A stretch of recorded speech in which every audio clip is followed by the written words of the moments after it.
hello movie fans, and welcome back to another episode of the Zone TV Movie Entertainment with me, your host Jonathan, once again bringing you my thoughts and movie review for the brand new adaptation for The Bride of Frankenstein, The Bride, starring Jessie Buckley, the future reigning defending Oscar Women's Champion. She will be winning the Oscar probably this Sunday. I'll be shocked if she doesn't win it, but still, sorry Emma Stone, you're not winning it. Anyway, I'm really surprised if she does, but anyway, you have Jessie Buckley as the bride. You have Christian Bale in this movie as Frankenstein, and you have Penelope Cruz in here, who plays kind of a secretary to this detective, who's played by Peter Scarden. Probably butchered that, I apologize. You have Annette Bening, who's kind of the new Dr. Frankenstein in here, and yeah, and of course you have Jake Gyllenhaal as well. This movie is directed by Maggie Gyllenhaal, who is Jake's sister. She's an actor herself, great actor. She's fantastic. We all love her. So, The Bride.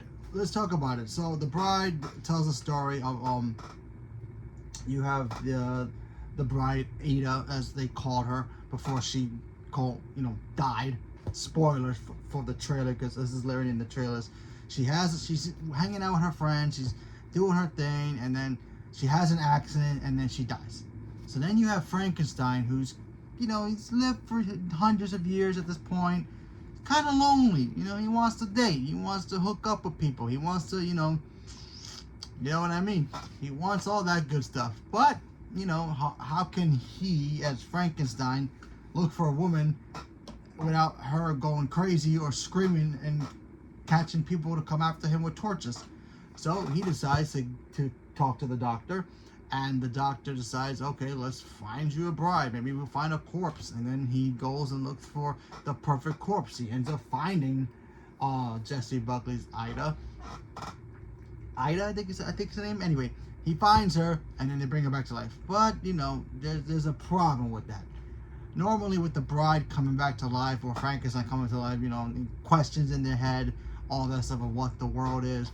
Except in this case, you have Ida, or Jessie Buckley's character. The bride, she just has another personality inside her mind. Now I believe, and I could be wrong about this. This is how I anticipated it. I think the voice in her head was the person who wrote the Bride of Frankenstein's book. Could be wrong about that, but I feel like a lot of people were putting that piece together. So I'm gonna go with that. So she's in her head telling her the whole, oh yeah, you being this person, and then you can be this person, and kind of screwing with her head, and then she talks in a Shakespearean accent and all that stuff, and at certain times, and her personality becomes very different directions. So it's very interesting to see that part.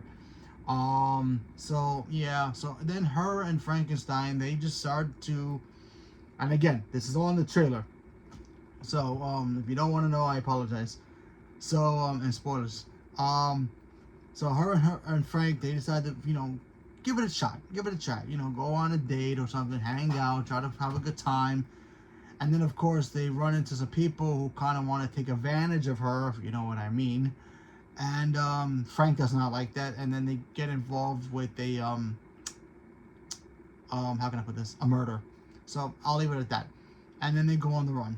And then of course you have Penelope Cruz, who is the secretary or / intern / trying to be a detective in her own right, because back then in the 40s, they don't really take women seriously as cops. So her and Peter's character Jack, they go on on the manhunt, or the Bonnie and Clyde kind of hunt against Frankenstein and the bride. So yeah, that's basically the gist of it. And of course you have Jake Gyllenhaal's character. He's just an actor in the movie. His character, his movies comfort Frankenstein whenever he gets anxiety or something's bothering him or he's in pain. He goes and watches. He puts on the disguise and he goes and watches Jake Gyllenhaal's movies as his character, and then he feels better. That's his comfort zone. Kind of like if someone has anxiety, they have a trigger to keep them calm. That's basically his. So I thought that was kind of interesting. Okay, so yeah, that's basically the gist of the movie without me actually spoiling the whole damn thing. Honestly, I was really excited about seeing this because, Ever since they announced Universal announced the MonsterVerse, and they were gonna have the classic horror monster characters come to the big screen, and then set up an Avengers style movie, and then of course that failed with the Mummy with Tom Cruise. Other studios decided to take these properties and make their own and make their own spin. We got that brand new Mummy coming out this year that looks freaking creepy as heck. So and then we got obviously we had Guillermo del Toro's last year the Frankenstein movie, which was awesome. Love that movie. The Invisible Man was fantastic. We literally just had Wolfman as well last year, and now we got The Bride. Now, back then when they were gonna create the Bride movie, they were gonna have Angelina Jolie play the character, but getting Jessie Buckley to play the Bride, great choice. First of all, she's phenomenal in this movie. If you haven't seen Hamlet, go watch Hamlet. She's fantastic in that, and that's why she's gonna win the Oscar this Sunday. But anyway, she's fantastic. I'm really gonna start paying attention to her career now moving forward, because she's awesome in this. She has such a unique style of playing the Bride. Because normally when I saw The Bride, I remember the old black and white version with the long hair backwards. And, obviously the whole, she doesn't want to be anywhere near Frankenstein. She hates him. Just like how we got, Frankenstein and The Bride Creature Commando style from DC. Kind of like that, but they're not going after each other. But anyway, she's fantastic in here. She did a really good job of blending two, I guess like personalities in here. And her whole, there's moments where she has like a Shakespearean voice. It's kind of cool. She did a really good job here, and I'm really excited to see what she does next. So she killed it. She did what I kind of wanted Lady Gaga to do with Harley Quinn and Joker Folia do, but we never got that because that was the studio's fault, not giving Gaga a chance, but whatever. So that's exactly what she did. She just made it her own, and she did a really good job. And I'm glad that Maggie made her play this character in her own way, because I think her playing the Bride she just did a really good job, and I really enjoyed it. And then her relationship with Christian Bale in here. First of all, Christian Bale is Christian Bale. Obviously, we know how good he is. He was a great Frankenstein. Now, obviously, we just had Frankenstein last year, I know. And what's his name? Jacob Elordi did a great job as Frankenstein. Very different Frankensteins, okay? You have the Frankenstein who's, Jacob Elordi's version. He was a monster. He was huge. He didn't really care if you were coming at him with a pitchfork. He would have tossed you like a rag doll. While Frankenstein here, or Frank as they call him, he's he kind of feels like an infant a little bit, and kind of innocent, strong as heck. Don't get me wrong, but he's kind of like laid back person. He doesn't want to get involved with people. He doesn't want to draw too much attention to himself. But he does want to. He is lonely. He did want a bride, and he fell in love with her quick. So obviously, he's like a kid at a candy store. Meeting his first love and having that relationship with her and trying to make it work. And for moments of the movie, it was kind of cool seeing them two together. I thought it was great.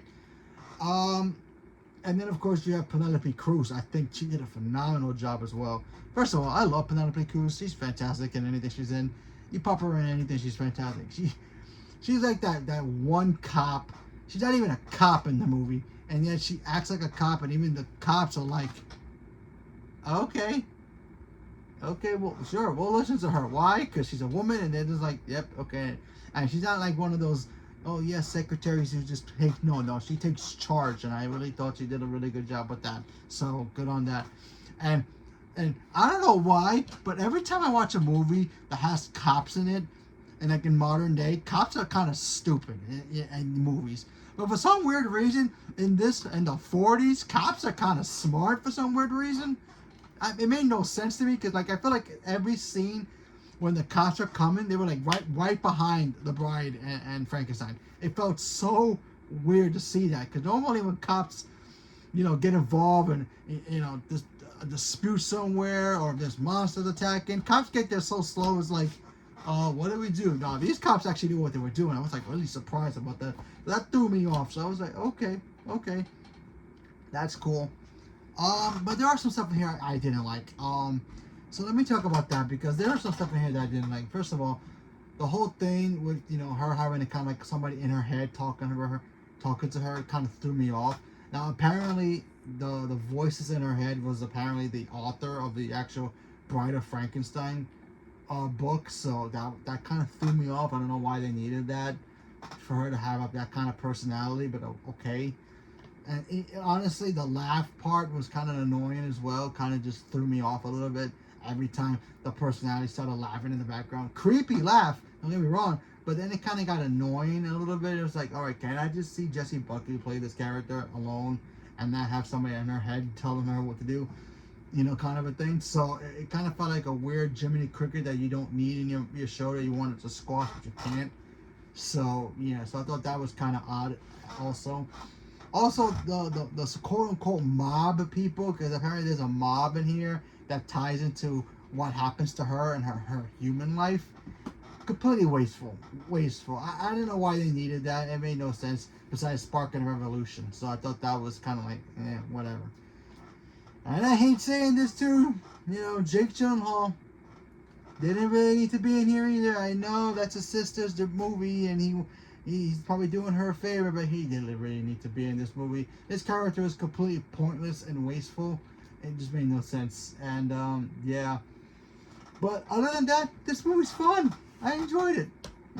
It's not memorable. Honestly, it's like I'll watch it again when it comes on the streaming. I'll be like, yeah, it's a fun film. It pops on TV, whatever. It's fun. Is it memorable? Not so much. I'll take it back. It's not so much memorable. But Jessie Buckley's performance and Christian Bale's acting in this and their chemistry together was phenomenal. And I kind of wanted more from them just to be together.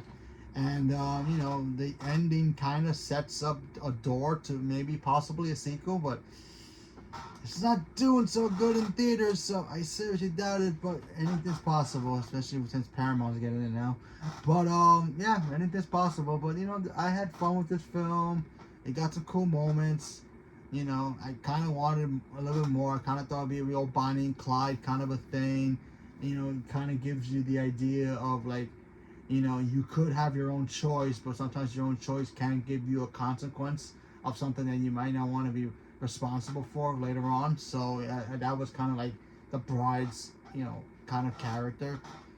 She had a choice to be what she was, but her consequences had problems that kind of spiraled out of control that she couldn't handle.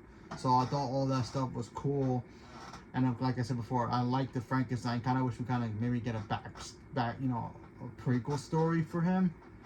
I know we've seen so many Frankenstein stories, but each studio, I can make a Frankenstein movie if I want to. It's public domain, anybody can make a Frankenstein movie, and you can make it your own. And I thought his character was cool. I still think Jacob Elordi's Frankenstein was better and better directed, but still very different Frankenstein characters, very different. So anybody can make one. There could be another one tomorrow be announced. We got one in DC, completely different than everything we have. So, Marvel can make one if they want to. But, yeah. Like I said, I love Christian Bale. He's fantastic. Penelope Cruz, I thought she was kind of the standout for me in this movie, besides Jessie Buckley. But between her, Penelope Cruz, and Christian Bale, I think all three of them were like the standouts for me in this whole movie. So, yeah. And, the cops, for once in the movie, were kind of cool. They still were lame cops, but still, I'm like, wow, they're actually on top of something for once in their lives. So, yeah, it was a fun, little film, but, a little disappointing because, I kind of wish it was a little more than I thought it was going to be when the trailers came out. I was like, this looks freaking awesome, because it's kind of, like Warner Brothers is apologizing for Joker Folie à Deux and giving us in this new version of a Joker Folie à Deux kind of a way with the Bride of Frankenstein and Frankenstein, and apparently the public knew about Frankenstein in this world, so that's kind of interesting to see that, but okay, cool. But yeah, and there you go. So, do I recommend watching this movie? Sure. I mean, do you have to go to the movie theater to watch it? Not really. But, you could give it a shot when it comes out of streaming if you want. Or if you want to go to see it in the movie theater, just give it a shot. It's still fun. Check it out for yourself. Determine what you guys think about it. Whatever it is, Leave me a comment below. Let me know what you guys thought about it. Stay tuned for more. Thank you very much. And have a good day.